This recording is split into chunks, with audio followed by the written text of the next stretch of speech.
bueno, pues creo que no procede. Otra cosa que evidentemente hay que aprovecharse de ese sistema monárquico que está agotado, entendiendo por sistema monárquico lo que es la monarquía, pero también todo el entramado de legislación y de estructuras de poder del sistema salido de la transición. Y no vamos a simplificar el tema del sistema monárquico, es el rey. No, no, no. El sistema monárquico, una manera de llamarlo, es el monarca, con todas sus tropelías, sus corrupciones, sus entretelas, sus amistades peligrosas, su ilegitimidad de origen, sus privilegios completamente en contra de los derechos humanos. Ese es un paquete importante.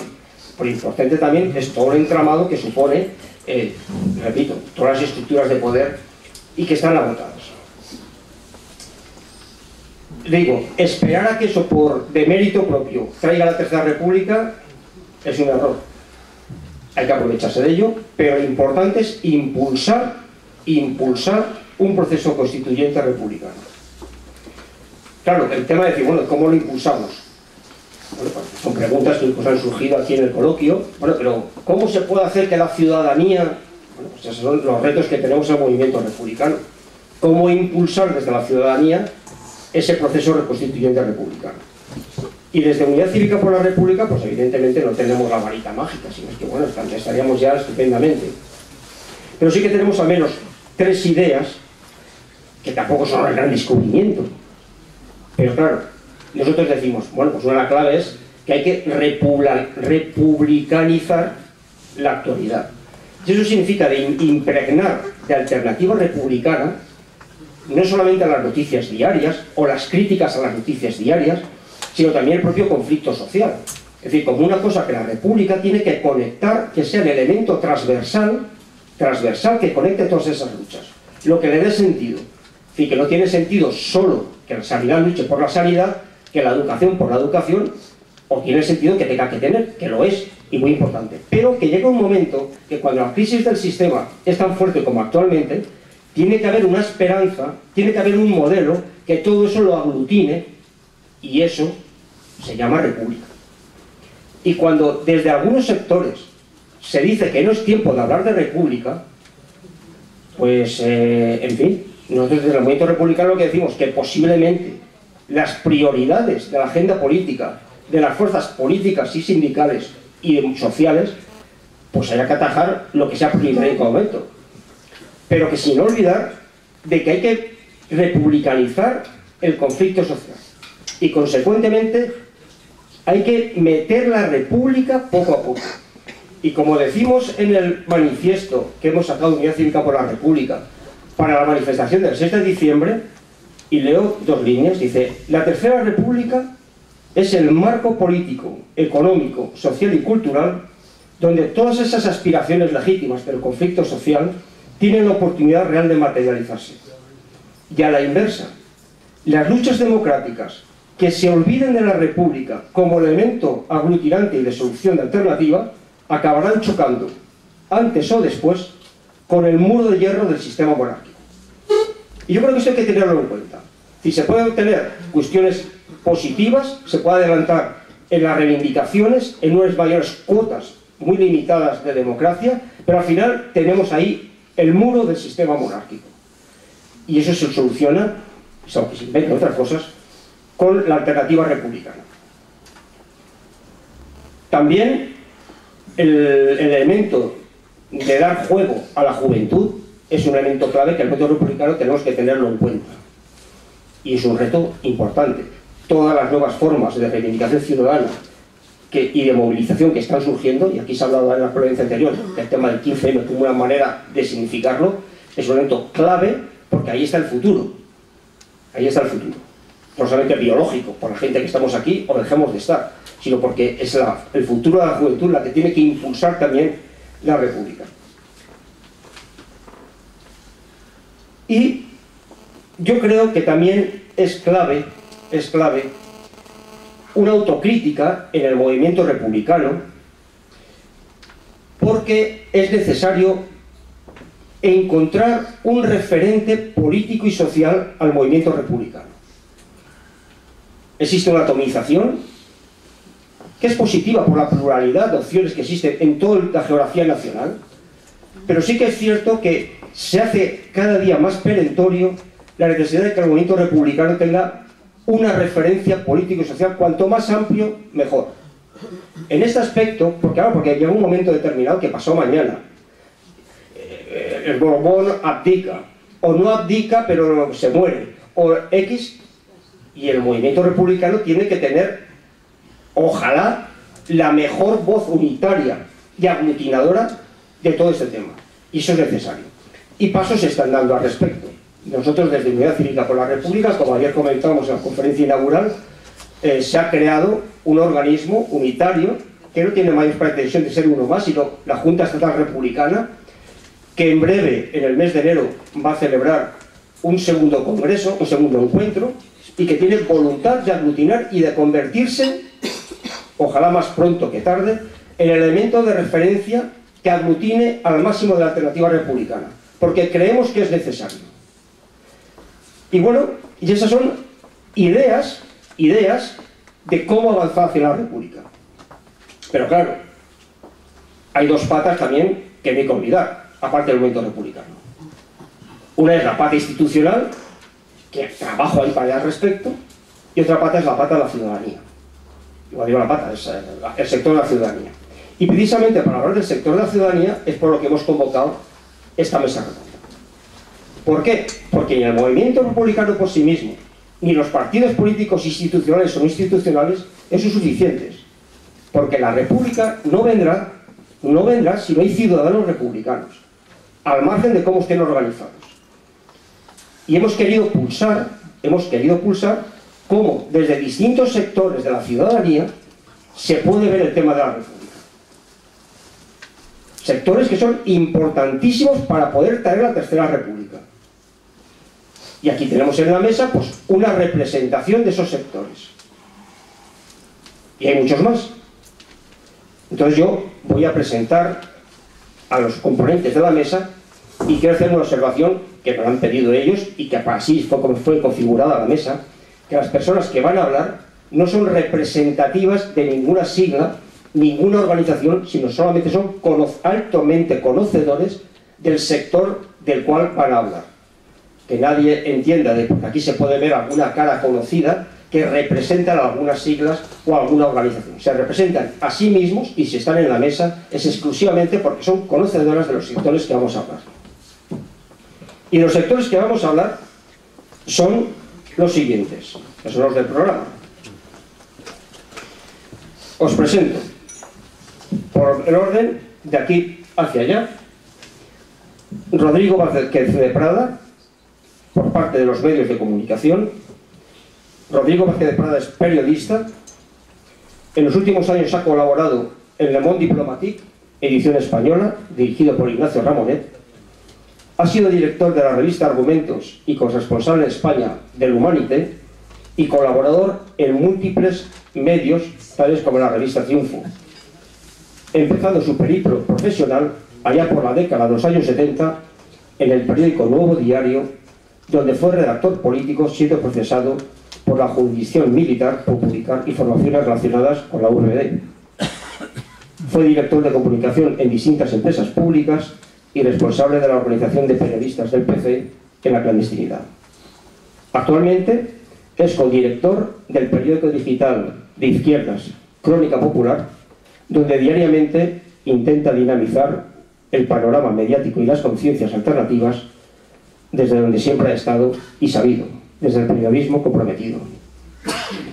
A continuación, Sanz Elvira. Sanz Elvira es sindicalista, licenciada en Historia Contemporánea, milita en comisiones obreras desde principios de 1970, siendo secretaria de Empleo a nivel confederal, formando parte además del Consejo General del INEM.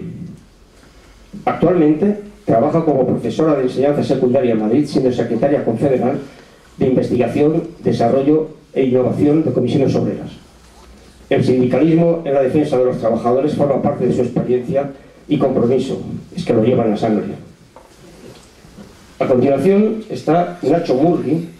Nacho Murgui, desde su más tierna juventud, es un activista social, en los movimientos ciudadanos, principalmente en el movimiento vecinal, donde se ha curtido en batallas por dar a este movimiento el peso que le corresponde.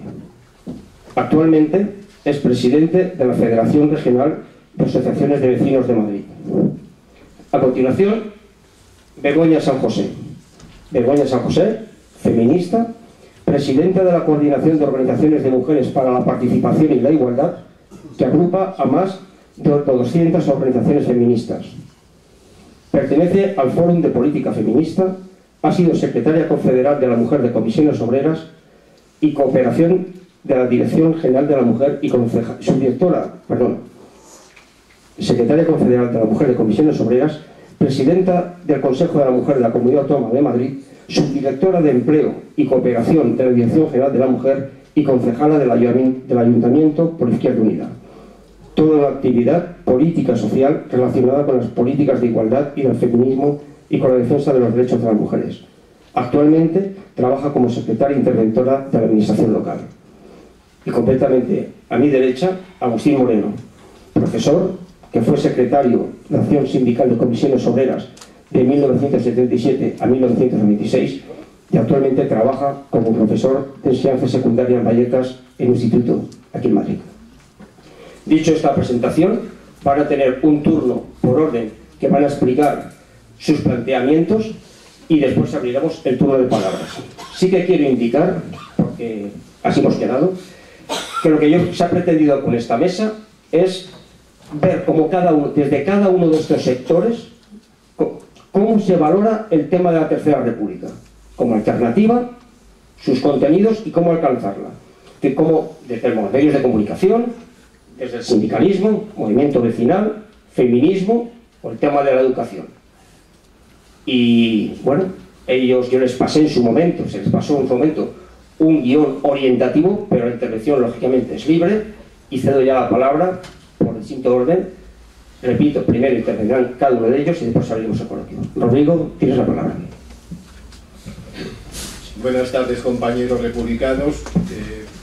Muchas gracias por vuestra asistencia. Vamos a tratar de ser muy poco pesados porque ya lleváis aquí tiempo escuchando otras intervenciones y la República tiene que ser algo agradable para todos y no muy pesada. Yo parto de que efectivamente la transición española, que como muchos de nuestros compañeros han insistido en ello, no voy a insistir que no ha sido modélica, sino todo lo contrario, nos impuso una monarquía que se sustentó de un modo parecido a la primera restauración. Se sustentó fundamentalmente en dos pilares. El primero, el bipartidismo formado artificialmente con la ley electoral que margina a Izquierda Unida y a las fuerzas que están a la izquierda de la socialdemocracia. El bipartidismo, como digo, del partido de la derecha, en su momento UCD, después Alianza Popular, ahora PP, y después el Partido Socialista Obrero Español. Era un remedio, lo que se nos impuso en la transición fue un remedio puro y simple de la primera restauración monárquica. En la primera restauración, lo que se llamó el Código Pacífico de Partidos, excluyendo a los partidos no monárquicos, manejó España durante 50 y tantos años. En la segunda restauración, la que estamos padeciendo, en esta segunda restauración de la monarquía borbónica, ya llevamos padeciéndola desde 70 y tantos años. Toda una dictadura larga, oscura, tenebrosa, asesina, y los 30 y tantos años que llevamos de transición democrática, porque no podemos decir que estemos en una democracia todavía, sino en una media democracia. El segundo pilar para esta segunda restauración de la monarquía borbónica, indudablemente han sido los medios de comunicación de masas. Y lo han sido de una forma absolutamente vergonzosa. Tengo que decir que los periodistas y los medios de comunicación de masas, en los últimos años por lo menos de la dictadura franquista, estuvieron en la vanguardia de las luchas por las libertades, por la democracia, al lado del movimiento obrero, al lado de los universitarios, al lado de las mujeres, al lado de los vecinos, y aquí en Madrid especialmente, que efectivamente formamos una gran vanguardia que luchó por esas libertades y democracia. Sin embargo, efectivamente, desde la transición, los medios de comunicación españoles en su mayor parte han jugado, como digo, de pilar fundamental del sostenimiento de la monarquía impuesta por el dictador, en una operación sistemáticamente diseñada, desarrollada, que continúa todavía hoy en día. Unos medios de comunicación en los que no solamente cuentan los medios de comunicación escritos, sino también y fundamentalmente los medios audiovisuales, con las televisiones al frente de todas ellas, que como todos sabéis, tienen un poder de manipulación de conciencias absolutamente abrumador. La campaña de apoyo y mantenimiento de esta segunda restauración borbónica se basaba fundamentalmente en una serie de mensajes que han ido calando profundamente la sociedad española. Uno de ellos, y frente a la realidad de que las libertades y la democracia la trajo el pueblo luchando en las calles españolas, la falacia de que la democracia había sido traída por el rey e impuesto por el dictador. Otro de los mensajes, tan falaz como el anterior, que el rey legitimó su condición de monarca de todos los españoles, desbaratando, esta es la teoría, desbaratando el 23F. Ayer, en el comienzo de estas sesiones, de esta asamblea republicana, el comandante José Luis Pitarch, miembro de la Unión Militar Democrática y hoy profesor de Derecho Constitucional de la Universidad de Valencia, recordaba las barbaridades que se desarrollaron en aquellos años. Y efectivamente, en los años de la transición, el 23F, con el golpe de Estado duro, con el golpe de Estado blando, pero que efectivamente no pretendía otra cosa que legitimar ante la sociedad española a un monarca impuesto por un dictador. Bien. A partir de ese momento, los medios de comunicación de masas han venido desarrollando, como decía al principio, esa labor de cimentación, de apoyo sistemático, regular y continuado hasta el presente, de una institución que efectivamente no es querida por la sociedad y sobre todo por las capas más jóvenes de la sociedad. Hay dos o tres elementos que nosotros tenemos que valorar, porque evidentemente desde la misma transición se estableció por una parte ese tipo de difusión de mensajes falaces y al mismo tiempo una pesada losa de silencio sobre y contra la Segunda República. Una losa de silencio que también estaba perfectamente diseñada desde las clases dominantes para conformar lo que el catedrático y profesor universitario Vicente Romano denomina la conformación de la mentalidad sumisa. Para las clases dominantes era necesario lanzar todo tipo de ataques sistemáticos contra los valores, principios, objetivos y realizaciones de las dos repúblicas, naturalmente con mucho más ahínco desde su punto de vista contra la Segunda República Española. De esa forma se estabilizaba mucho más, con más fortaleza ideológica, la institución monárquica. Por otra parte, se blindaba, como ayer recordaba también el profesor Pitarch, a la institución monárquica con una doble vertiente de blindaje. Por una parte, con una constitución absolutamente cerrada y muy difícil de reformar, si no es con el consenso, con el acuerdo de los dos partidos, de ese bipartidismo artificial al que me he referido antes, que hace toda una relación respecto a la corona completamente antidemocrática. Pero al mismo tiempo que blindaba a la monarquía en la propia Carta Magna, también la blindaba en el Código Penal. Y el Código Penal se ha venido utilizando desde entonces para amordazar la voz de muchos periodistas y escritores de periódicos que han tratado de criticar públicamente la actuación de la corona, los despilfarros que hace la corona con los fondos públicos, las comisiones que percibe el monarca por los contratos de petróleo, por ejemplo, que empresas españolas suscriben en el extranjero, en los países árabes, o simplemente la crítica política a la institución monárquica. Hay toda un rosario de procesamientos de periodistas y escritores de periódicos por haber vertido estas críticas en los medios de comunicación españoles. Y el último de ellos, y al que no me quiero dejar de referir, el procesamiento, creo que es el segundo ya, del coronel Martínez Inglés.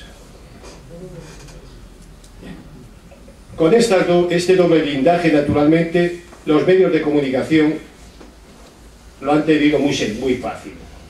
Por una parte, la Carta Magna impedía cualquier modificación del estatus de la monarquía, de la corona, y por otra parte el Código Penal, blandiendo el Código Penal, se acallaba, se amordazaba las voces disconformes con el mantenimiento de una institución como es la corona española, la monarquía española impuesta por un dictador. Pero también es cierto que dentro del desastre de que hayamos tenido durante todo este tiempo esta institución rigiendo indebidamente los destinos de nuestro país, digo que efectivamente hay algunos brotes de esperanza. En 1994, el Centro de Investigaciones Sociológicas CIS comenzó a introducir a la corona entre las instituciones en torno a las cuales se preguntaba a los encuestados sobre el grado de confianza que les inspiraba. Naturalmente, el comienzo de aquellas encuestas de ese Centro de Investigaciones Sociológicas que depende directamente del gobierno. Su presidente, sus fondos dependen directamente del gobierno y por tanto resulta que naturalmente hace encuestas a beneficio de él. Bueno, pues los primeros resultados de aquellas investigaciones sociológicas dieron pues un margen interesante para los monárquicos y la monarquía. Sin embargo, pasados los años, en 2011, la monarquía suspendió por primera vez ante los encuestados. Se le puso un 4 y pico % y resulta que evidentemente, bueno, pues posiblemente hubiera sido más. Bueno, una puntuación de 4 y pico sobre 10, pero a partir de ese momento el Centro de Investigaciones Sociológicas nunca más hizo investigación sociológica alguna porque se dieron cuenta, se percataron, afortunadamente para los republicanos, de que el calado que tenía la monarquía en la sociedad española de nuestros días y sobre todo las capas más jóvenes, evidentemente era menor, gradual, progresivamente. El segundo elemento, el segundo dato, efectivamente, que nos hace ser esperanzadores, es que en otra encuesta, hecha en este caso por Metroscopia y publicada en uno de los diarios de difusión nacional, también se indicaba que los jóvenes de veintitantos años no eran proclives hacia la monarquía, sino que efectivamente en un momento dado se encontraban empatados con los que se declaraban abiertamente monárquicos, pero también ese dato, progresivamente por lo que se conoce, también va siendo superado, de forma y manera que los jóvenes, las nuevas generaciones, esos jóvenes que han salido dándonos a todos un aldabonazo en la Puerta del Sol, el 15M, que el 25S, en todas las manifestaciones ya no son monárquicos, ya no están dormidos y también empiezan a engrosar las filas del republicanismo. Bueno, con estos datos lo que quería decir es que efectivamente los periodistas demócratas, los medios de comunicación que hemos optado desde hace muchos años, naturalmente por ser intelectuales orgánicos de las capas más desfavorecidas. Yo soy un periodista que no he querido hacer un periodismo literario, sino un periodismo de combate, a favor de quienes no tienen voz, a favor de quienes son silenciados y a favor, en este caso, de la República también. Hay mucho camino por recorrer para desviar el curso de los acontecimientos en los periódicos. Hay también crisis económica en los periódicos. No podían estar los periódicos y los periodistas aislados en su espléndido aislamiento, como decía Lord Palmerston, que estaba en Gran Bretaña, y hoy les afectan ERES, el último para el diario El País, para los trabajadores del diario El País. Hay 23 ERES desde el 2008 para esta parte. Hay miles de periodistas en paro, hay becarios que son explotados, a los que no se les lanza más que a la precariedad, y todo eso cuenta también de una forma para callar voces críticas y para sembrar el miedo entre los profesionales de la información, porque cuando se está en una situación precaria de trabajo, naturalmente el miedo pues cunde entre los periodistas. Pero en cualquiera de los casos, y termino, frente a una difusión masiva a favor de la monarquía y a favor de las clases dominantes, en los últimos años han proliferado medios de comunicación de masas digitales. Yo os hago a todos vosotros una invitación a que os metáis en Internet. Es un instrumento tremendamente poderoso. Está siendo utilizado, como sabéis, bueno, Internet fue creado por los militares norteamericanos, pero siempre resulta que termina siendo utilizado por quienes queremos utilizar cualquier instrumento para hacer la República y para hacer la Revolución. Hay muchos medios en este momento que son republicanos, que son alternativos. Desde Crónica Popular, el periódico digital del que soy codirector y al que os invito a leer, estamos tratando de fraguar, de articular una asociación, unos acuerdos con todo tipo de medios alternativos donde podamos hacer intercambio de contenidos, porque de esa forma haremos una difusión mucho mayor de cada uno de los textos que nosotros publicamos. Entre otros, naturalmente, de la apuesta republicana. Crónica Popular, que salió online el 16 de septiembre del año pasado, hizo esa apuesta desde el comienzo. La bandera republicana ondea encima de la cabecera de nuestro periódico y nosotros vamos a invitar a esos medios alternativos, críticos, revolucionarios, republicanos, a conformar un frente por la Tercera República. El panorama es muy desolador respecto a los grandes medios, pero también es cierto, hace un momento me decía un asistente que va a salir pronto un nuevo medio digital con trabajadores, con periodistas del antiguo público de papel. Bienvenido seas, hace falta nuevos periodistas, nuevos medios, y lo que hace falta sobre todo, y esto sí que también lo digo para los periodistas y para todos nosotros, hace falta que estas ansias republicanas, que nuestra lucha por la Tercera República Española hiele y penetre la juventud española. Nada más y muchas gracias.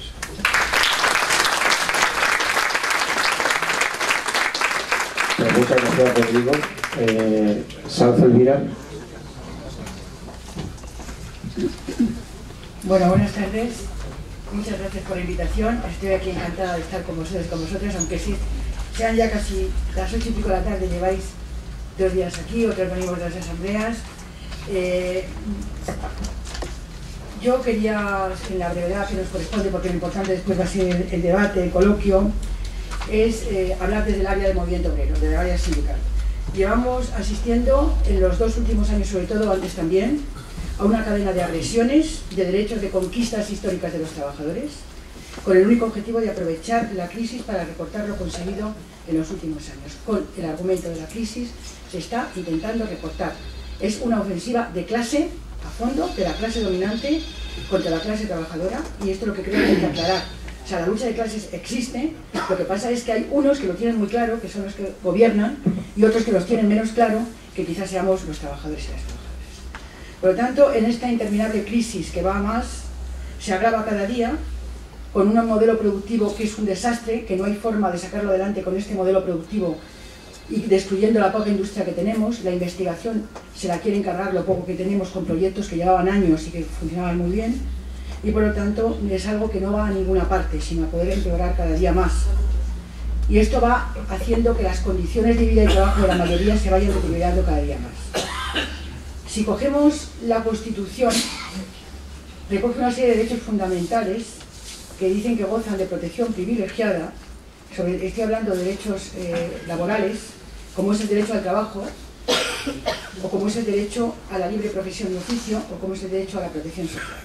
Este tipo de cosas se están ninguneando, se está olvidando, y si cogemos algunos datos, que ya sabéis, pero quiero recordar, tenemos 5.700.000 parados, podemos estar ya a los 6 millones de parados, y de paradas se habla de que posiblemente, y podemos llegar a más de 6,5, se han destruido 800.000 puestos de trabajo en el último año, y hay 4 millones de parados más desde el año 2008, es decir, que estoy hablando de palabras mayores, con una situación que no se había dado durante toda la etapa democrática, y es toda la que está suponiendo de la falta de protección al desempleo. Protección al desempleo, tenemos ya cerca de 2 millones de personas que no tienen ya ningún tipo de prestación, a 800.000 se les va a acabar en los próximos meses, y si cogemos los datos de la encuesta de población activa, tenemos ya 3 millones de parados y paradas que no tienen ningún tipo de prestación, con una situación nueva, y es que cada vez hay más personas que cobran el subsidio, que son 470 euros, y menos que cobran la prestación contributiva, por la misma situación de recortes sistemáticos que se han ido y los que pueden venir si no somos capaces, que yo creo que sí, de frenarlo. Hay un empobrecimiento progresivo de la ciudadanía.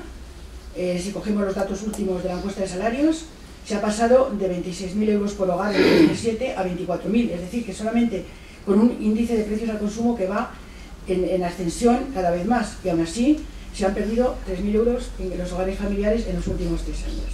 La media de salarios en este momento estamos en una subida del 0,7 con una inflación del 3,5, y tampoco está siguiendo freno al tema de la formación.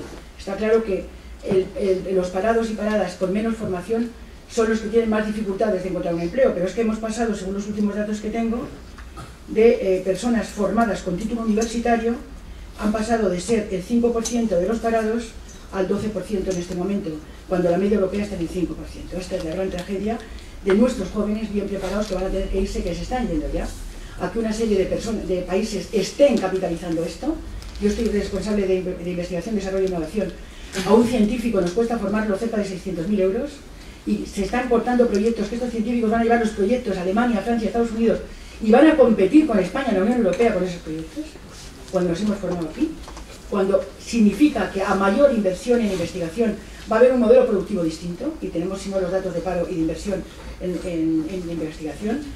Está aumentando la exclusión social y la dualidad y la pobreza, y además con una situación cada vez más preocupante. Si cogemos la última encuesta también de CIS, nos va a decir que el 7% de los criados, de las personas criadas en hogares con escasez se van a repercutir cada vez más y van a ser más lentas. Por lo tanto, eso de la escala social la están intentando quitar. ¿Por qué?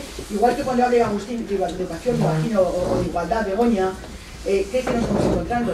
Que han dicho hasta aquí hemos llegado. Aquí los hijos de los trabajadores no pueden seguir por 3 años. Tienen que volver a los años 30, a los años 40, antes de la República. Y esta es la cuestión. Si cogemos el tema de pobreza, hay más de 20 millones en este momento de personas en situación de pobreza en este país, en España. Muy por debajo de la media, y ya estamos igualados con Rumanía o con Bulgaria a la hora de porcentaje de paro, de pobreza. Estos son, si cogemos otro derecho fundamental de la Constitución, he hablado del primero, del siguiente, que es el derecho a la negociación colectiva, pues vemos cómo las sucesivas reformas lo que han hecho es cargarse la negociación colectiva de la mayoría de los trabajadores. En este momento prima el empresario sobre prima la negociación colectiva al empresario sobre el trabajador. El derecho del trabajo lo que hacía es equilibrar dos partes, una que era la parte más indefensa, que era la parte del trabajador, y la trabajadora con la parte del empresario. Y lo que se hace en este caso es lo contrario, o sea, todo el poder al empresario en la negociación colectiva para que pueda utilizar los convenios como quiera, y para que un convenio que has negociado a nivel de sector se lo pueda cargar en una empresa y ir al nivel mínimo. Y cuando venza un convenio, Si en el año no lo has revisado, porque no hay acuerdo, porque el empresario no quiere llegar a un acuerdo, te vas al mínimo y te has cargado todo el derecho adquirido en los convenios y en las luchas en los últimos 20 años. Y esto es así lo que han ido diciendo, primero una parte del PSOE, porque no puede olvidar su responsabilidad en 2010, o sea, tiene una responsabilidad en abrir este melón, y después las últimas ya del PP, que ha ido a por todas. Por lo tanto, tampoco se está cumpliendo el derecho a la negociación colectiva, igual que el derecho al trabajo. Cada vez está siendo más en papel mojado, y por lo tanto en este momento estamos triplicando la desigualdad de Alemania y cuadruplicando la de Francia. Y esto es lo que es en los últimos años. Los trabajadores y las trabajadoras perdemos cada vez más peso en el reparto de la renta, y no es que se haya perdido esa renta la están ganando las empresas directamente. Esta es la cuestión, que la distribución de la renta está yendo a las empresas y está yendo a expensas de los salarios de los trabajadores y las trabajadoras. Y está pasando de un 41 a un 44% la renta de las empresariales contra la renta de los trabajadores. Y por lo tanto, son menos empresas antes que las crisis y tienen mucho más grande participación en la Carta Nacional. Este país, y aquí voy... este país necesitamos, ¿qué necesitamos? Necesitamos un cambio profundo, un cambio importantísimo. ¿Qué incluye ese cambio profundo? Primero, una protección social. Las redes de protección social tienen que ser fundamentales en una situación de crisis. Y esto significa aumentar pensiones, aumentar seguro de desempleo y asegurar un ingreso mínimo a cualquier persona que no tenga trabajo y no tenga ingresos. Esto es de lo que estoy hablando. Y hay dinero para hacerlo. Y esto sería un proyecto y un programa que tiene que hacerlo, un programa republicano de izquierdas, y una distribución de la renta distinta. No se puede seguir con una distribución impositiva como está habiendo en este momento. No se puede seguir restringiendo derechos laborales y recortando lo que ya teníamos. Con una igualdad de género, que yo estoy contenta porque ha sido una sentencia del Tribunal de Estrasburgo ayer, en la que por fin, algo que se había recurrido y que en España no habían hecho caso, a las mujeres en España con un contrato a tiempo parcial, han dicho que hay que revisar, porque una mujer con un contrato a tiempo parcial, digo una mujer porque el 75% del tiempo parcial son mujeres, pues se le exigía un periodo de contributividad para cobrar una pensión el doble que cualquiera. O sea, ¿por qué? Porque no me da tiempo a explicar cómo se computa ese tema, pero era una clarísima discriminación que es anticonstitucional y es todo lo demás. Por lo tanto, estas son situaciones que hay ahí que podría seguir haciendo. Ahora, ¿está este país que nos preguntaba? ¿Está este país en condiciones de un cambio real como el que está planteando? Yo creo que se está formando ya una conciencia de que es necesario un cambio.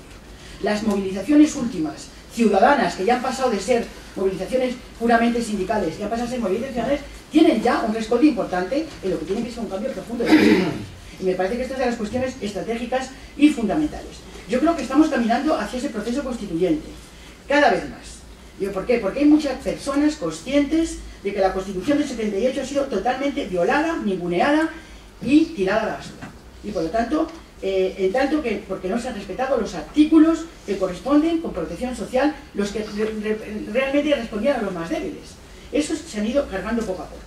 Además, y hay algo que tenemos que seguir denunciando. Esta Constitución se modificó vilmente en el verano del 2011, cuando se pone prioritariamente el pago de la deuda a la banca privada por el bienestar social. Esto es una cuestión fundamental, que se hace además a espaldas de todo el mundo. Por tanto, ¿qué pasa? Hace falta recuperar la confianza y la esperanza. Y eso realmente es la idea republicana. Ahora, yo creo que hay problemas, porque eso significa más democracia, significa una carta social nueva para España y para Europa, y creo que no puede haber una alternativa republicana si tiene que ser con una alternativa de clase. O sea, me parece fundamental. Me parece que hay que unir el tema de la alternativa de clase con el tema de la alternativa republicana a la hora de hablar. Entonces, ¿por qué? Porque si no se puede quedar también en papel mojado. Entonces me parece fundamental esta cuestión, y voy a ir acabando antes de que el moderador me llame la atención. Yo tengo que reconocer una cosa, tengo que reconocer que el movimiento obrero y los sindicatos en general no tienen como una de sus principales prioridades en este momento la República, y es así. Ahora, yo creo que es fundamental que empiece a integrarse en el discurso de los jóvenes, en el discurso del movimiento obrero, el tema de la República, como una cuestión más. Esta es la cuestión, como una cuestión más. ¿Por qué? Porque se entiende que la República es algo antiguo, es una cosa que pasó, los jóvenes no la han tocado prácticamente ni se toca, y que es algo antiguo. Y yo creo que hay que demostrar que la República es mucho más moderno que la monarquía, lo que es ascentral, y viejo es la monarquía. Y aunque mucho que salga en hora, en el cuché y no sé cuántas cosas más, y se case con una plebeya y la leche en torso, ¿no? Por lo tanto, estamos hablando de una cosa absolutamente ascentral, y eso es lo que yo creo que hay que modernizar el discurso en este sentido. Por lo tanto, yo creo que hace falta recuperar la confianza y la esperanza. que hace, eso significa, repito, más democracia. Y yo tengo, y voy acabando ya y acabo, que entre todas y todos yo creo que debemos trabajar para que el futuro que construyamos sea republicano, social, de izquierdas, esperanzador y con alegría. Y eso significa movilización social, y eso significa conciencia, y eso significa clase. Muchas gracias.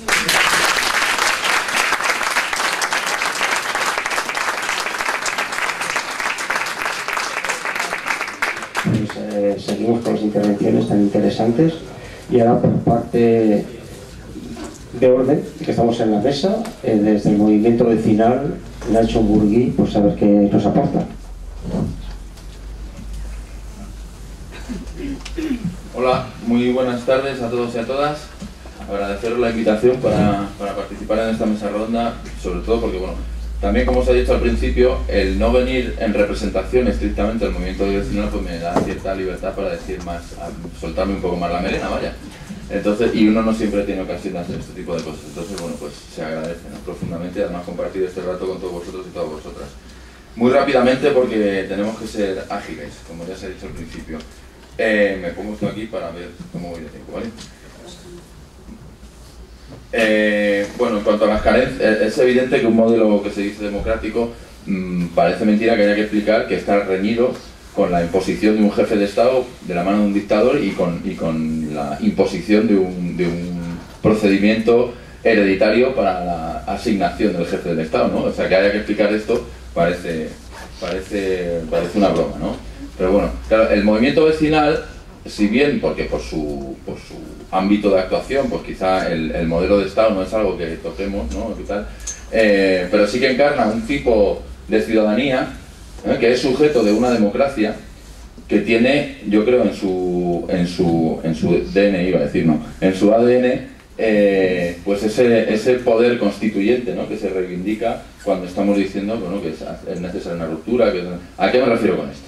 Me refiero a que los ciudadanos y ciudadanas que ponen en marcha el movimiento vecinal no son ciudadanos y ciudadanas solo los protagonistas del movimiento vecinal, y muchos de vosotros, si vosotras lo sois, no son ciudadanos y ciudadanas únicamente, que ya es porque sean sujetos de derechos, sino porque son motores, porque son sujetos de la conquista de esos derechos, es decir, porque son ellos mismos los que con su vida cotidiana, con sus luchas, etcétera, encarnan, consiguen, arrancan de las clases dominantes esos derechos, y además ponen en marcha, en sus orígenes, pero lo siguen poniendo en práctica, modelos democráticos que van mucho más allá y mucho más a la raíz, modelos de democracia radical que trascienden con mucho el modelo democrático que se ha impuesto bajo el régimen monárquico, es decir, que van hacia un modelo de democracia participativa, de democracia radical, que, bueno, pues es distinto, evidentemente, a veces complementario, con el modelo de democracia light o democracia de baja intensidad. Digo democracia light porque es baja en contenidos de todo tipo, baja en contenido en demos y baja en contenido en democracia.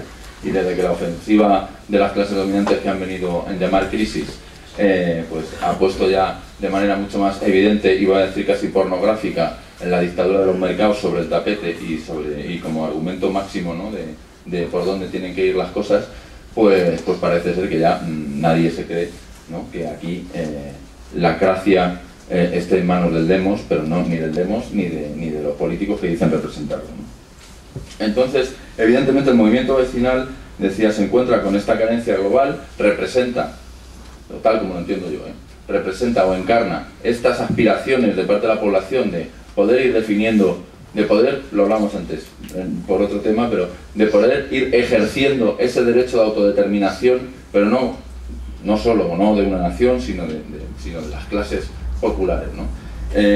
Para mí eso encarna el movimiento vecinal, y así que lo digo porque, aunque evidentemente en nuestros documentos, manifiestos, etcétera, pues no siempre, pues por las temáticas, como se decía entre el movimiento obrero, no está en la agenda del movimiento vecinal el modelo de Estado, digamos, pero sí, bueno, pues esas prácticas que de alguna manera ponen en cuestión el estado de cosas, ¿no? Carencias muy concretas que nos encontramos, pues en el actual ordenamiento constitucional el asociacionismo no está reconocido. Es decir, están reconocidos los partidos políticos, están reconocidos los sindicatos, pero el asociacionismo vecinal no está reconocido de manera específica como uno de los ejes que vertebra el modelo democrático, ¿no? Eso lo diría por poner un ejemplo. Luego las carencias típicas que ya conocemos todos y que se habrán hablado de ellas, de la democracia representativa, como modelo también de alguna manera agotado, que es incapaz de dar cuenta de la enorme diversidad que hay hoy por hoy en la sociedad, de las necesidades, de las aspiraciones, de las capacidades incluso que hoy por hoy contiene el tejido social.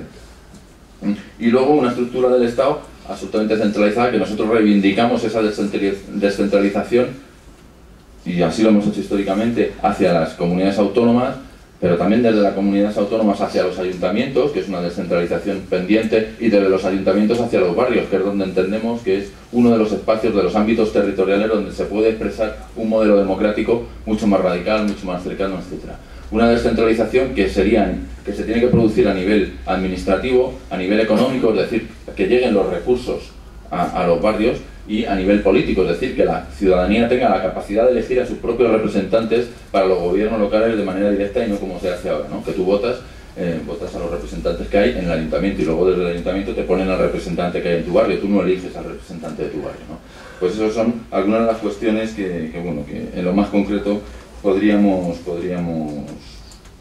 reivindicar. La democracia participativa en el sentido de la descentralización, la democracia participativa, como ya he explicado, y otro de los puntos que encarnaría esa democracia participativa en relación con el anterior sería la cuestión de los presupuestos participativos, es decir, pero unos presupuestos participativos de verdad, es decir, no una cosa a la que le llaman presupuestos participativos y que luego no es vinculante, que luego, etcétera, no.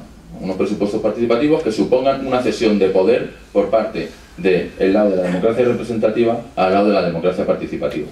Es decir, que quienes ejercen los gobiernos locales pongan en manos de la ciudadanía la posibilidad de decidir directamente sobre la asignación de los recursos públicos, ¿no? Y por último, bueno, pues otro de los ejes sobre los que reivindica el movimiento vecinal para reivindicar, para construir una democracia de mayor contenido, es que exista una red de servicios públicos sobre las que se sustente materialmente los derechos de ciudadanía que están recogidos en la Constitución y algunos otros que no están recogidos en la Constitución y que nosotros creemos que deberían estarlo. Es decir, hablar de derechos sociales sin que exista una red de servicios públicos que lo sustente materialmente es hablar de ideas vacías, es hacer brindis al sol, etc. Cuando todo este proceso de privatización y de deterioro primero y luego de privatización de los servicios públicos, pues va un poco a la raíz de lo que es nuestra condición ciudadana, ¿no? Entonces, otra de las cuestiones que nos pedíais que comentáramos en esta mesa es cómo se ve en nuestro sector, ¿no?, el modelo republicano, el tema de la república. Lo he tratado de explicar al principio, es decir, ya me tengo, ¿no? Evidentemente en el movimiento vecinal el grueso de la gente es militante no solo de las asociaciones de vecinos. Cuando digo el grueso me refiero no solo en el nivel cuantitativo, sino en el nivel cualitativo. Es decir, lo que ha sido el nervio, la columna vertebral del movimiento vecinal han sido militantes de diversas organizaciones políticas que se encuadran en el movimiento republicano, ¿no? O que por lo menos ellos sí lo son, ¿no? Y bueno, pues evidentemente ahí, en ese ámbito, la parte más organizada, pues se ve como una prioridad, se ve como una necesidad, se ve como algo evidente, como una aspiración. Otra cosa es que en los barrios eso hayamos sido capaces entre todos de saber transmitirlo, de saber concretarlo en algo. Las iniciativas a través de las cuales yo entiendo que el movimiento vecinal sí está peleando efectivamente por la república o por otro modelo, aunque no sea explícito, es cuando defendemos esa red pública de servicios, entendiendo el republicanismo no solo como una cuestión referida a la existencia, como ya habéis dicho antes, a la existencia de un monarca, ¿no?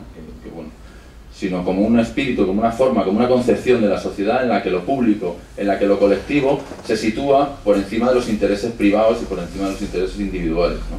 Ese es lo que yo creo que el movimiento vecinal, participando, protagonizando en algunos casos y en otros casos simplemente estando al lado de las luchas sociales que están en marcha en este momento, pues contribuye a la lucha por ese modelo, ¿no? Por ese modelo nuevo. Habéis hablado,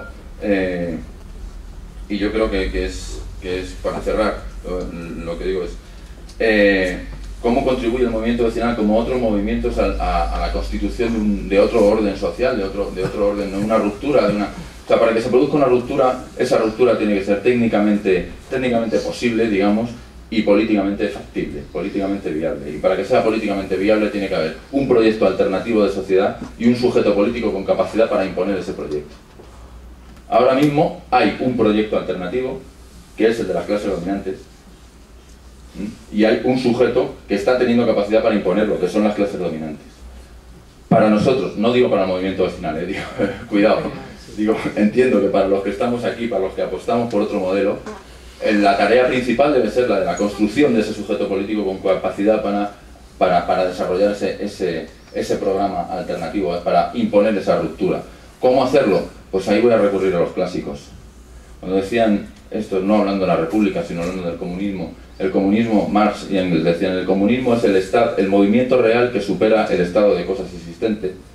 Pues en el programa real que va a superar el estado de cosas existentes es el que están poniendo en la calle, en la práctica, los movimientos sociales que hoy se articulan en torno a la defensa de las necesidades de los sectores más vulnerables y de los sectores más castigados por el desarrollo de esta ofensiva del capital y de esta ofensiva de las clases populares. Cuando hablamos de la defensa del derecho a la vivienda, la defensa de la sanidad, la defensa contra la privatización del canal de Isabel II, todo eso son espacios de lucha que se están poniendo en marcha y que están constituyendo ya ese sujeto político y ese programa alternativo. Está en la mano de los militantes y las militantes sociales, de los militantes y las militantes políticos, de la gente que está participando en esos movimientos, el ir articulándolas en una corriente unitaria que de alguna manera se constituya en esa fuerza política, en esa fuerza social, en esa fuerza alternativa.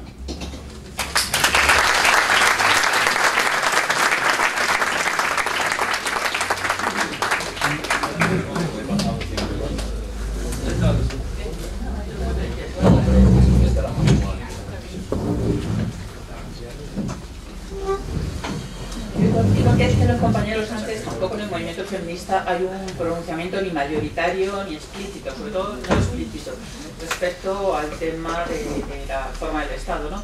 Pero yo lo que sí quiero insistir, porque me parece que sí que es evidente que hay una contradicción evidente entre todo lo que el modelo de individuo y de familia que defiende el movimiento feminista y lo que representa la monarquía hereditaria. Y subrayo hereditaria porque el carácter hereditario de la monarquía es muy importante.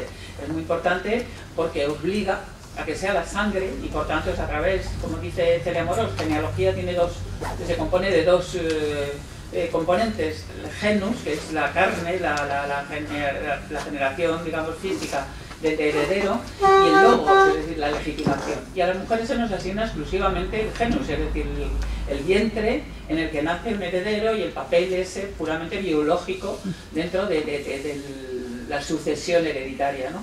Esto es una cosa que choca totalmente con lo que es el planteamiento del movimiento feminista, que es, por una parte, la igualdad de derechos y de oportunidades, y por tanto las mujeres no somos vientres con patas, seamos de la clase social que sea, y por otra parte que la maternidad no es nuestra única función en la vida, es decir, es una cosa que se hace en un momento determinado, unas pocas veces, cada vez por otra parte menos, y no es lo que puede determinar toda nuestra vida, nuestro proyecto vital, ¿no?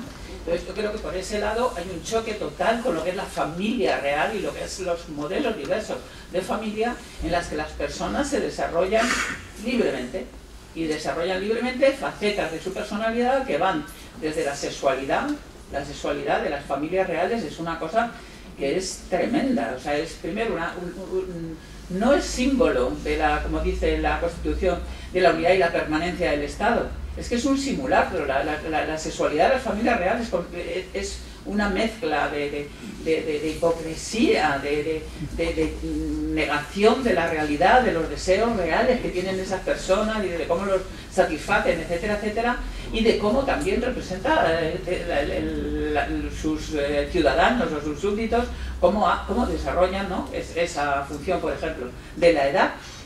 Es que es absurdo, es que es un anacronismo total.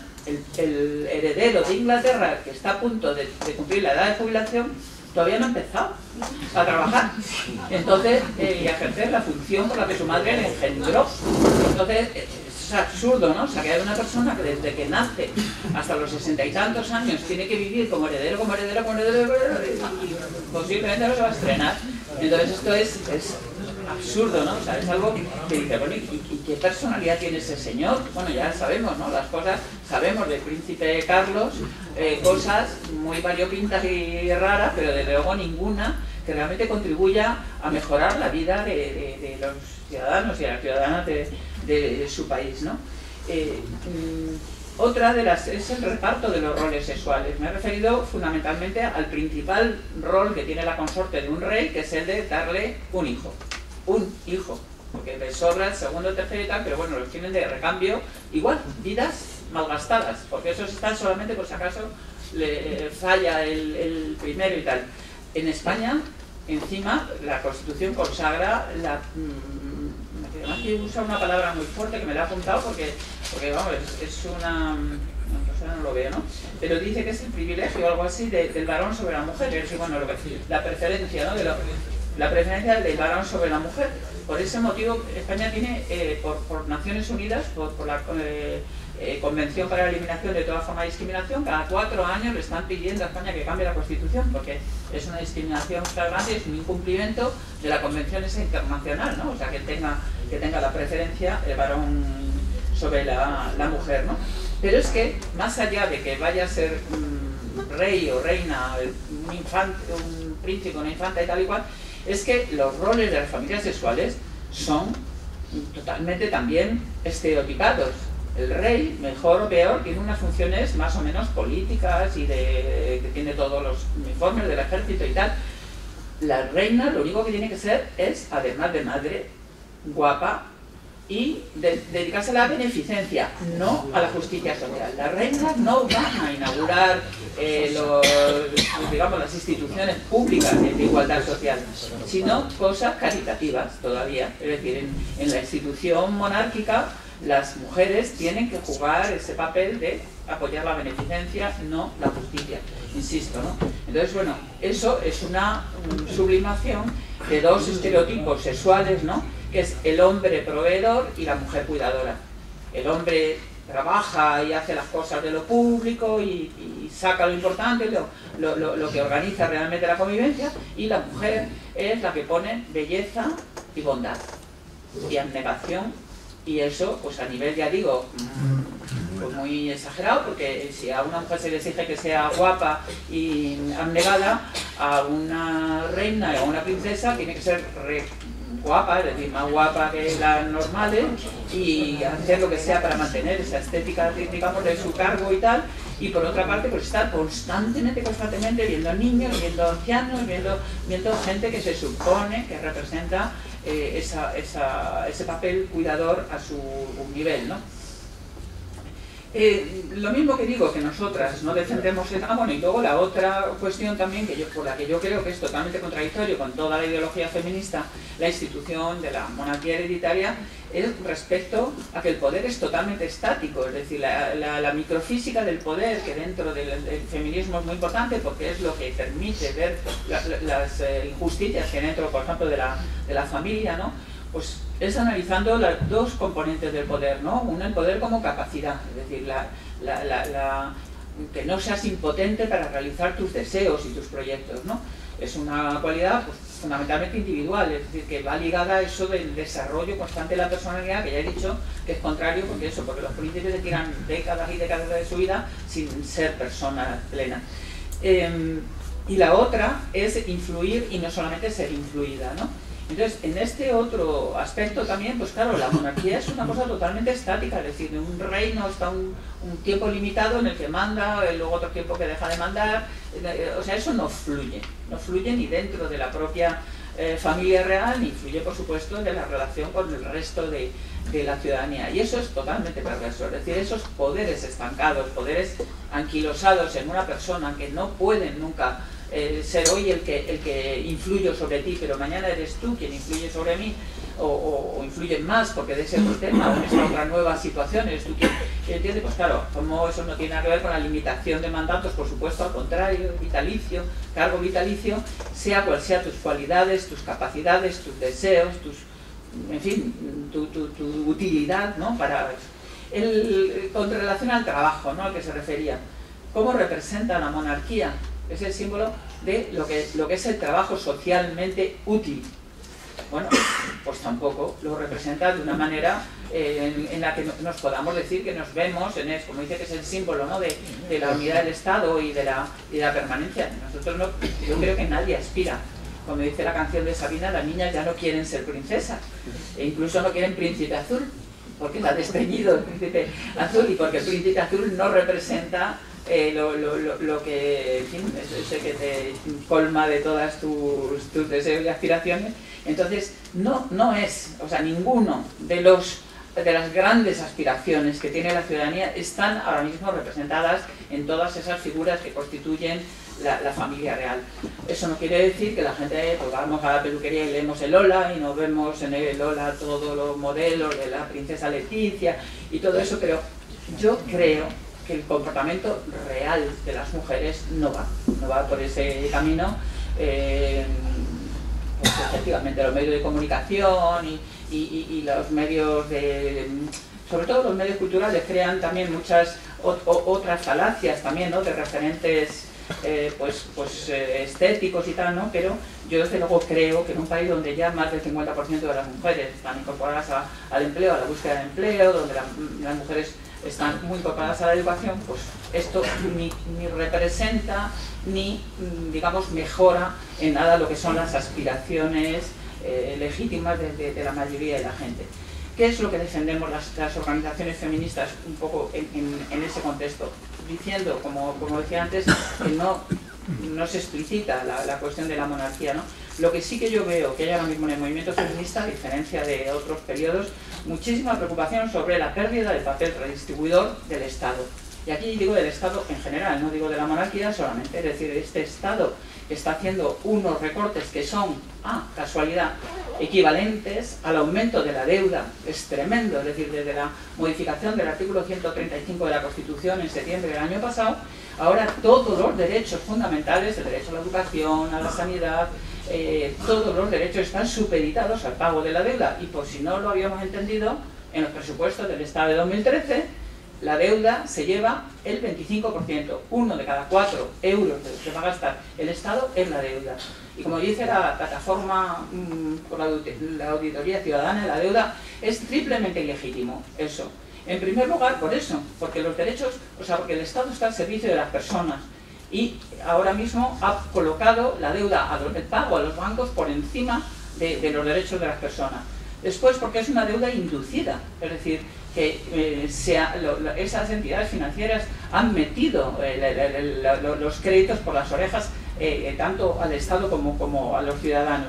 En tercer lugar, porque hemos asumido como pública, el gobierno ha asumido como pública, y también empujado por la Unión Europea, hay que decir, como pública mucha deuda privada, es decir, no solo la de Bankia, sino la banca en general, que es una deuda absolutamente privada que contrajo la banca sin preguntar a nadie ni someterse a ningún tipo de... Sí. Bueno, entonces termino un poco diciendo que lo que sí que hay, yo creo que ahora mismo una politización del movimiento feminista autónoma, porque es desde un planteamiento propio de la reivindicación más específica de la igualdad entre mujeres y hombres, pero buscando, como yo no he visto nunca, la convergencia con otros movimientos sociales a través, por ejemplo, de la cumbre social, pero no solo, porque hay otro sector de movimiento feminista que busca esa convergencia con otros movimientos en otro espacio, una búsqueda muy importante de primero, una movilización fuerte que pare de desmantelamiento, no solamente del Estado social, sino del Estado de Derecho, y por otra parte, la aportación de una alternativa. Cabe otra economía, y el reparto, por ejemplo, de los cuidados, especialmente a las personas dependientes, que son más de 1,5 millones, y al que Rajoy le está machacando 3 veces en un año a recortar la ley de dependencia, sería una medida no solamente intensivamente generadora de empleo, sino generadora de muchísima más igualdad y bienestar. Gracias.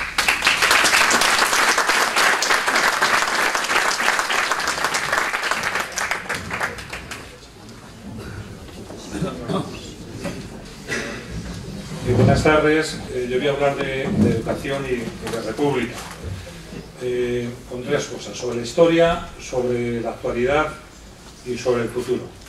En cuanto a la historia hay que decir una cosa muy clara, y es que la educación ha sido siempre un privilegio de las clases poderosas, bien fueran políticas, bien fueran económicas o religiosas. El objetivo no era generalizar la educación para todos, sino para unas élites formadas para ser dirigentes y marginando al resto de la población. En todo caso, se aspiraba a darles una educación muy devaluada, un currículo muy pobre, aquello que se decía, y hoy dicen algunos, hace poco Esperanza Aguirre, leer, sumar y las 4 reglas, vamos, leer, escribir las 4 reglas. Yo creo que la edad de oro de la educación fue la Segunda República y luego en segundo lugar, desde el punto de vista público, ha sido el periodo de democracia que estamos viviendo. La Segunda República se plantea una serie de principios que son fundamentales, como que la educación sea una función esencial del Estado, que sea laica, que sea gratuita, que tenga un carácter social, que esté vinculada a las familias y que se facilite el acceso a ella a través de una política de becas. Y se plantea un gran esfuerzo presupuestario, fundamentalmente en la creación de escuelas de atención primaria, de la educación primaria, en la formación de maestros y también en el capítulo de la vinculación con otras iniciativas culturales. Eso pasó en el bienio progresista. En el bienio negro hubo una contrarreforma de aquellas medidas. No se cumplieron todos los objetivos, por ejemplo, las 27.000 escuelas que se plantearon, pero se construyeron muchas y no se fue más lejos porque se vio afectado el país por la crisis económica del 29 y sus secuelas en España. Yo creo que esa actitud de la Segunda República queda reflejada en lo que decía Lorca en la inauguración de la biblioteca de Fuentevaqueros, en septiembre del 31. Él decía, no solo de pan vive el hombre, si yo tuviera pan y estuviera desvalido en la calle no pediría un pan, pediría medio pan y un libro. Bien está que todos los hombres coman, pero que todos los hombres sepan, que gocen de los frutos del espíritu para no ser esclavos de una terrible organización social, para no ser máquinas al servicio del Estado. Libros, cultura, era el objetivo de la República. Eso también pasó con la ciencia. Aunque se ha hablado de los temas de ciencia, pero hubo un momento de esplendor con un político tan importante como Juan Negrín, que era científico a su vez y que tenía el planteamiento de que la ciencia no tiene fronteras, el conocimiento es universal, no tiene dueño, y facilitó la movilidad de científicos hacia los países punteros. Pero el franquismo acabó con todo. El franquismo nos trajo la Escuela Nacional Católica, la escuela como un modelo de propaganda del régimen, confesional, patriótico, además de fusilar a muchísimos maestros y además de depurar el cuerpo de maestros muy comprometidos con aquel movimiento que era claramente revolucionario en la Segunda República. Bueno, posteriormente en la democracia ha habido avances importantes, se ha generalizado la educación pública, se ha universalizado, se han dedicado medios, recursos, ha habido reformas legales, en fin, se han dado pasos importantes en su calidad. Pero estamos en un momento en el que tenemos que afrontar recortes y contrarreformas.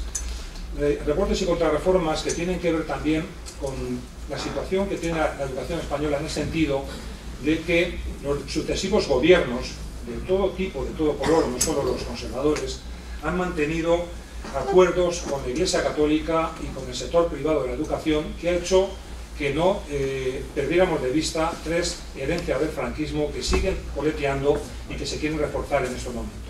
Me refiero a la herencia de la segregación clasista, a la herencia de la confesionalidad religiosa y a la existencia de un amplio sector privado que es un elemento de discriminación entre los escolares, de discriminación social.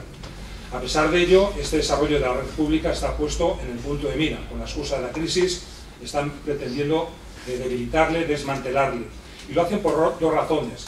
Yo creo que por razones ideológicas, esta derecha terrible que tenemos, porque no les interesa socializar la educación, porque quieren ahorrar dinero, porque ¿para qué van a formar a todos los jóvenes para un mercado de trabajo precario y en rotación?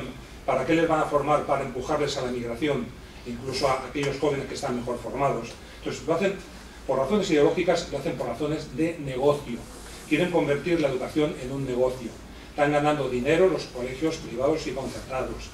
No solo aquí, a nivel mundial, la UNESCO estima en $2 billones el pastel de la educación. Entonces, el neoliberalismo ha puesto en el punto de mira la educación pública para desmantelarla y dar ocasión de negocio a las grandes empresas. Es curioso que, por ejemplo, en las escuelas de educación infantil de 0 a 3 años están entrando grandes empresas de la construcción cuando se acaba el ladrillo, de las limpiezas, de la seguridad, Eulen, ACS, están entrando al negocio hasta de lo que se llamaba antiguamente las guarderías, que es una etapa educativa fundamental de los 0 a 3 años. Bueno, si esto lo permitimos, si siguen adelante con los recortes, se acabarán deteriorando gravemente la escuela pública que tenemos y volviéndonos a la escuela de pobres del franquismo y a la universidad para ricos que quieren hacer con las políticas que aplican en ese terreno. Si eran los recortes graves, estamos hablando de 6.000 millones de euros, 1 billón de las antiguas pesetas, que aquí muchos somos veteranos y con esa cuenta nos aclaramos mejor, en 4 años de desinversión, 1 billón de las antiguas pesetas. Estamos ahora enfrente de una contrarreforma educativa, la Ley Wert, que se plantea sin ningún diagnóstico, se plantea sin ningún debate y se plantea además sin ninguna ley de financiación, en este vendaval de recortes tan terrible. Y lo que propone esta ley es educar para la competitividad, educar para el mercado, con esa filosofía, cuando lo que hay que hacer es educar para la ciudadanía, educar para que haya, como finalidad de la educación, ciudadanos desarrollados desde el punto de vista humano, moral, intelectual, autónomos, formados, informados, críticos y comprometidos con la mejora de su tiempo y de su sociedad. Los ejes básicos solo los listo, para no pasarme de tiempo, es, por ejemplo, reducir asignaturas importantes, centrar la carga lectiva en temas instrumentales para esa mano de obra precaria, lo que este premio Nobel de la educación llamado Berlusconi decía: Internet, inglés, impresa, la empresa el idioma inglés para trabajar en la Eurovegas y la iniciativa emprendedora desde chiquititos, cargándose pues muchas materias humanísticas, artísticas, hasta la propia historia. Habla Aznar hace unos días y Aguirre, hay que enseñar la verdadera historia. Cuando dicen verdadera historia se refieren a mantener el franquismo en los libros de texto, pero es que ni siquiera esa, no hay historia que valga. Van a dar un golpe tremendo en cuarto de la ESO. Segregan desde muy temprano a los jóvenes, desde 13, 14 años, les derivan a una vía ancha hacia la formación profesional, entendida como de segunda categoría devaluada, lo cual significa dificultar la enseñanza inclusiva de igualdad de oportunidades. Es una educación más clasista, asociando fracaso escolar con dificultades familiares, económicas y sociales, algo que es tremendo desde el punto de vista de clase. Y en tercer lugar, plantean la educación como una carrera de valla, recuperando antiguas reválidas, en fin, algo que tiene importantes consecuencias desde todos los puntos de vista. Aumentar el fracaso escolar, en fin, enseñar para pasar la prueba, devaluando los contenidos, algo que es, y quitando el principio de evaluación continua que se aplica hoy día y la capacidad que tenemos el profesorado de decidir sobre la capacidad del alumnado para promocionarse y para titular.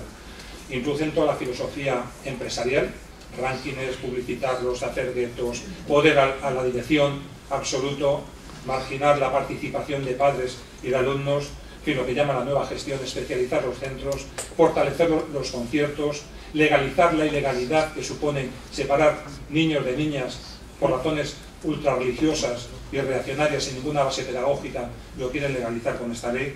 En fin, algo que no hay por dónde cogerlo y que invito a todos a luchar contra esta ley, contra la Ley Wert, para que nazca muerta si llegan a hacer y para que se cambie lo antes posible, si acaso salir adelante, porque no nos lleva a ninguna escuela de futuro, nos lleva a la peor escuela del pasado. Tercer tema y acabo con ello. ¿Qué hacemos con la educación en el siglo XXI? O dicho de otra manera, ¿qué hacemos con la educación para la Tercera República?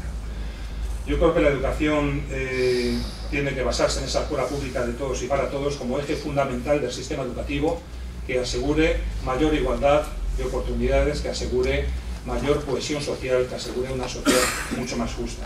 Y para eso hay que reconstruir un discurso basado en la defensa de lo público, en programas políticos que conciban la educación no como un servicio, no como una mercancía, no como un negocio, sino como un derecho público, como un bien común. Que tenga una red planificada y suficiente de centros públicos, que tenga una función compensatoria con aquellos que más tienen, y no lo que pasa ahora, que estamos financiando con nuestros impuestos justamente a la clase alta para que lleve a sus colegios privados o concertados a sus hijos, lo que supone dar más dinero a los que más tienen. Que la educación reconozca también el principio de aprender con éxito, aprender y enseñar deleitando, no la letra con sangre entra, que es un poco lo que supone la ley Wert. Una escuela laica, una escuela inclusiva, una escuela igualitaria, una escuela que sea democrática y dialógica, que sea una escuela de democracia auténtica, algo que conecte claramente con esos valores republicanos que defendemos. Una escuela que tenga calidad por el compromiso de todos y de todas, de toda la comunidad educativa, de las familias, del alumnado y, por supuesto, del profesorado. Una escuela pública que se conciba como una inversión y no como un gasto, porque si no gastamos al menos lo que gastan los países de nuestro entorno, la educación estará tocada de ala. Dice un premio Nobel de Economía del año 2000, James Heckman, que por cada dólar invertido, la rentabilidad anual es del 7 al 10%, mucho mayor, dice él, irónicamente, que cualquier fondo de inversión. Y es algo absolutamente claro, porque además lo que no se invierte en prevención se acaba invirtiendo finalmente en reinserción, en cárceles y en otros capítulos. Una universidad científica, crítica y autónoma, al margen de esa mercantilización que se pretende. Una escuela abierta y acompañada, porque solo dentro de la escuela no somos capaces de dar respuesta a todos los problemas que tiene la sociedad y que se le plantean. Y sobre todo, una escuela de todos para una sociedad de todos. Y aquí sí que conecto con el tema de la Tercera República. No es posible la escuela de todos y para todos que defendemos si no hay una sociedad más justa y más igualitaria, si no hay un cambio social. Esta escuela igualitaria en un contexto social desigual no es posible, es algo inviable. Solo sociedades más cohesionadas, sociedades más integradoras permiten tener este tipo de escuela. Esta escuela de todos será la escuela posible en el proyecto que yo entiendo que debe de ser de regeneración democrática de la Tercera República. No es un simple cambio del sistema de jefatura de Estado, es un proyecto de regeneración democrática, porque la pregunta que debemos hacernos todos, y yo me hago a veces, cuando vemos el maltrato tan brutal que está sufriendo la ciudadanía española, es ¿qué guerra hemos perdido? Para que haya gente que pase hambre, para que haya 6 millones de parados, para que haya esta expropiación de lo público, de los servicios públicos, para que desmantelen el escaso estado de bienestar, para que cada vez estemos más pobres, para que se esté yendo lo más ganado de la población española al extranjero. ¿Y qué guerra hemos perdido? Yo creo que la guerra que hemos perdido fue la guerra de la restauración borbónica, la guerra del modelo de transición, la guerra de que había cuestiones intocables en esa transición, entre otras la monarquía o el papel de la Iglesia y del ejército, la guerra de dejar la participación en la política a veces en manos de aprovechados, de interesados, cuando no de sinvergüenzas, cuando no de corruptos. Por eso creo que es una labor de toda la ciudadanía levantar una bandera de resistencia frente a los ataques y agresiones, seguir creyendo que este es el camino, seguir creyendo en las cosas que hacemos bien para seguir mejorando y sabiendo que aunque sean momentos oscuros hay que dejar el pesimismo para tiempos mejores. Es un compromiso permanente y es una obligación moral para nosotros defender este modelo de escuela y defenderlo en el contexto de una Tercera República.